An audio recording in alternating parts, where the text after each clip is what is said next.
Horror कहानियां TV.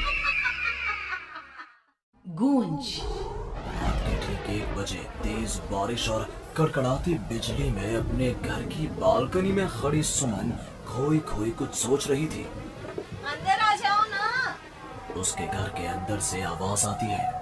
तब भी सुमन काले अंधेरे में खड़ी न जाने किसका इंतजार कर रही थी, जिसमें से एक औरत अपने 2 बच्चों के साथ उसके पास वाले घर में लाल रंग की एक कार से उतरती है और बारिश में भागती हुई सामने वाले घर में चली जाती है। हेलो, कौन? मेरा कुछ सामान तुम्हारे पास है, लौटाओगी नहीं? आपका क्या सामान? कौन है आप? और मैं तो इस घर में कुछ सेकंड्स पहले ही आई हूँ। आपको यहाँ का नंबर कैसे पता चला? मम्मी, हो सकता है कि जो फैमिली यहाँ पहले रहती हो, ये कॉल उनके लिए हो। नहीं नहीं, ऐसा नहीं है। कड़कड़ाती बिजली एक अनजान आदमी के फोन ने नेहा को डरा दिया था। वो फौरन कॉल रख देती है। चलो बच्चों, कमरे में चलते हैं, मैं तुम्हें सुला देती हूँ। पर यहाँ इतने अंधेरे में तो कुछ भी नहीं दिख रहा। मम्मी, फ्लैश लाइट ऑन करो ना।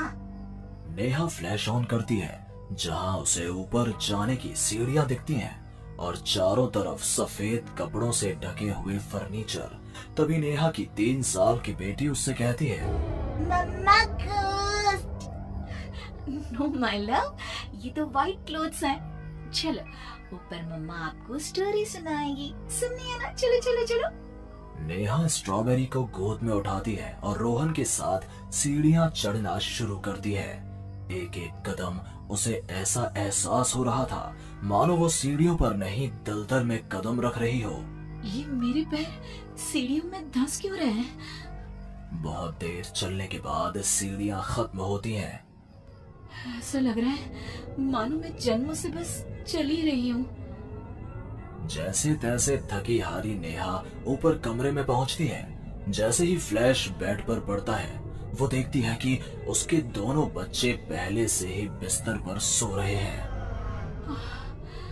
मेरा सर चकरा रहा है। बच्चे तो मेरी गोद में थे, यहाँ कैसे आ गए? और वो भी मुझसे पहले।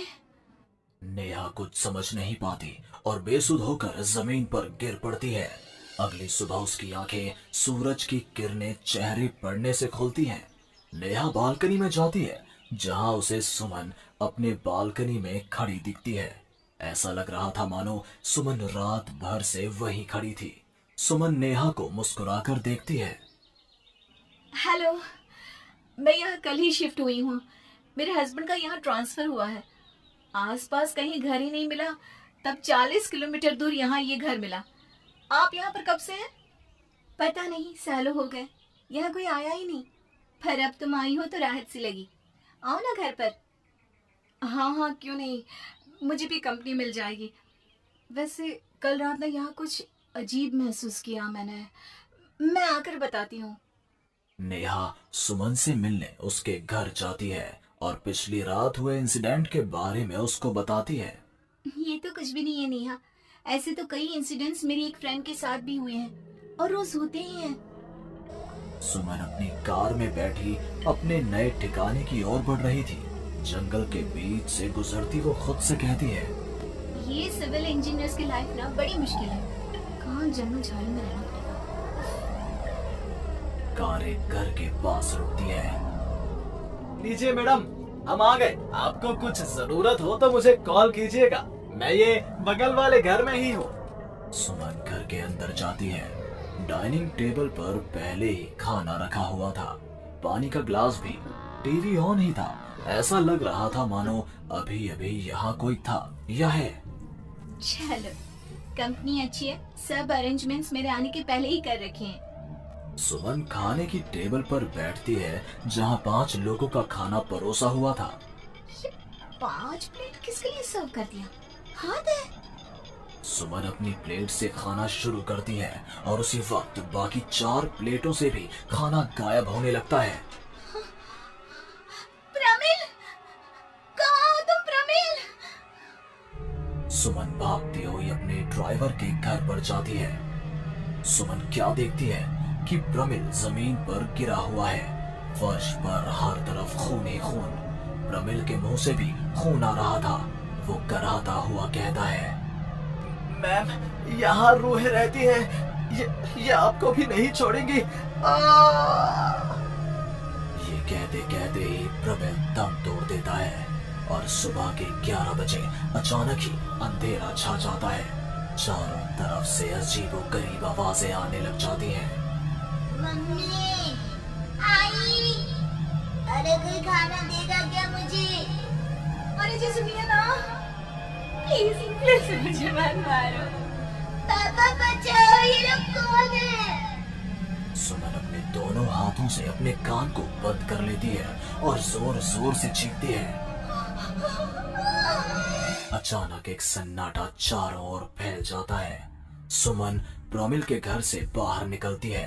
चारों ओर घुप अंधेरा, वो भी कुछ देख नहीं पाती और वापस अपने घर की ओर लौट आती है।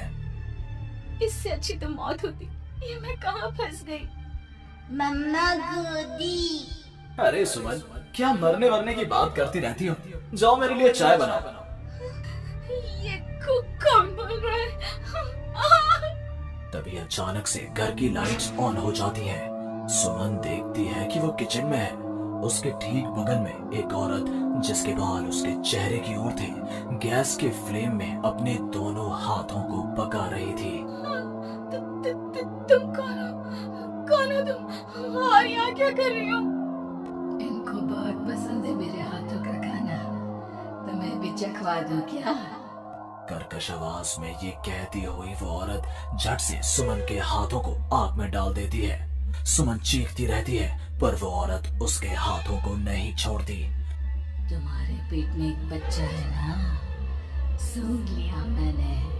और औरत ये कहती सुमन के पेट पर हाथ फेरने लग जाती है और उसके पेट में हाथ डालकर मांस का टुकड़ा बाहर निकाल कर खा लेती है। मेरा बच्चा। ये तो कुछ भी नहीं, उधर देखो। वो औरत दीवार की तरफ इशारा करती है। दीवार पर खून के ऐसे धब्बे थे मानो नवजात शिशुओं को उसी दीवार पर पटक पटक कर मार दिया गया हो। तभी वहां लगभग 5 साल का एक बच्चा आता है। उसका शरीर पूरा सफेद और आंखें काली थी। माँ, भूख लगी है। वो औरत अपने आग में सेके हुए हाथ को वहीं पास में पड़े चाकू से काटकर बच्चे को खाने को दे देती है। सुमन तो समझो अब मर ही चुकी थी। इतना कुछ देखने के बाद कौन ही जिंदा रह सकता था। अब उसका शरीर भी गवाही दे रहा था। एक कदम भी चलना मुश्किल था।